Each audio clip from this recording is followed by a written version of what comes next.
ভোটের মুখে সন্দেশখালী যেন যুদ্ধক্ষেত্র, বোমা নিষ্ক্রিয় করতে নামানো হলো রোবট। দ্বিতীয় দফায় ভোটের দিনে সন্দেশখালী এনএসজি টিম।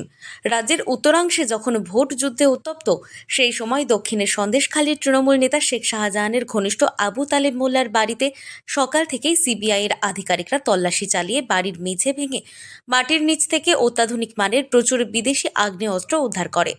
এই তৃণমূল নেতা ঘনিষ্ঠ বাড়িতে অত্যাধুনিক মানের বোমা রয়েছে। এরই মধ্যে সময় গড়াতেই সন্দেশখালীতে এনএসজি স্কোয়াড মাঠে নামতেই নতুন করে শোরগোল শুরু হয়ে যায়। এদিন বিকেলে আরও জওয়ানদের অত্যাধুনিক সব অস্ত্রশস্ত্র নিয়ে মাঠে নামতে দেখা যায়। একেবারে রোবট নামিয়েও আল্ট্রাভায়োলেট ট্রে চেক করার বিশেষ মেশিন নিয়ে আসা হয়েছে। তার মধ্যে একটি হচ্ছে বোম ডিসপোজাল এবং ডিটেকশন স্কোয়াড।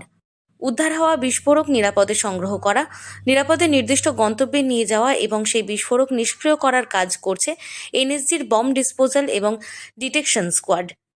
বোমা নিষ্ক্রিয় করার সাবধানতা মেনে ইতিমধ্যে এলাকা থেকে স্থানীয় মানুষদের দূরে সরিয়ে দেওয়া হচ্ছে।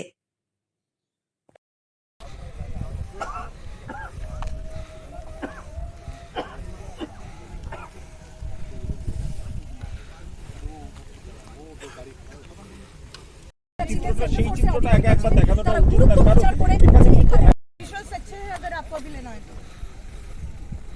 ओके ओके थ्रू कर दो आप। हाँ घंटा 40 खाली এবার সব নবীন স্যার আমাকে